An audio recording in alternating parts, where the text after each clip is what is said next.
नमस्कार, हिंद लाइव में आपका स्वागत है। बांग्लादेश की पूर्व प्रधानमंत्री और अवामी लीग की प्रमुख शेख हसीना ने देश में हो रही बढ़ती हिंसा और धार्मिक भेदभाव पर तीखी प्रतिक्रिया व्यक्त की है। जी हां, उनका यह बयान बांग्लादेश के सामाजिक और राजनीतिक हालात पर एक महत्वपूर्ण टिप्पणी है। जी हां, खासकर तब जब बांग्लादेश में विभिन्न अल्पसंख्यक समुदायों, विशेष रूप से हिंदू, अहमदिया और ईसाई समुदायों पर हमले बढ़ रहे हैं। जी हां, हसीना ने अपनी टिप्पणी में बांग्लादेश के प्रमुख धार्मिक नेता चिन्मय कृष्णदास ब्रह्मचारी की गिरफ्तारी की आलोचना की है। जी हां, उन्होंने इसे अत्याचार और अन्याय करार दिया है और उनके तत्काल रिहाई की अपील भी की है। जी हां, ये गिरफ्तारी एक बड़े विवाद का हिस्सा बनी हुई है क्योंकि इस्कॉन के प्रमुख नेता की गिरफ्तारी ने धार्मिक स्वतंत्रता को लेकर सवाल उठाए हैं। शेख हसीना ने कहा कि इस प्रकार के कदम से देश की धार्मिक एकता को नुकसान हो रहा है। जी हां,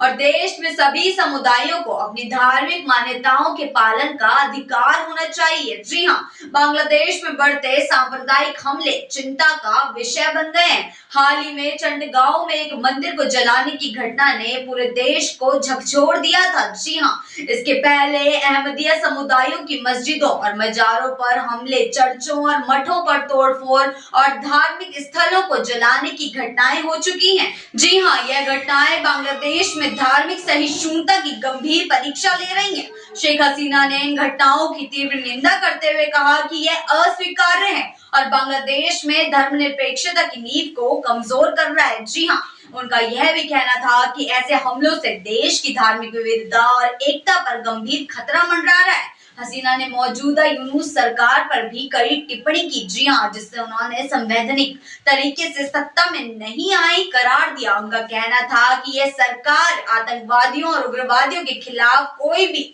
ठोस कार्रवाई करने में सफल नहीं रह पाई। जी हां, यदि सरकार इन अपराधियों को सजा देने में नाकाम रहती है तो वह मानव अधिकार उल्लंघन के आरोपों से नहीं बच सकेगी। हसीना ने बांग्लादेश के लोगों से अपील की कि वे हिंसा और आतंकवाद के खिलाफ एकजुट हों। उन्होंने विशेष रूप से धार्मिक समूहों से शांति बनाए रखने की अपील की और कहा कि अगर देश में एकता और शांति नहीं रही तो कोई भी समाज मजबूत नहीं रह सकता। उन्होंने यह भी कहा कि बांग्लादेश के सशक्त और समृद्ध भविष्य के लिए धार्मिक स्वतंत्रता और विविधता का सम्मान किया जाना चाहिए। जी हां, यह बयान शेख हसीना के नेतृत्व में अवामी लीग की स्थिति को मजबूती से प्रस्तुत करता है।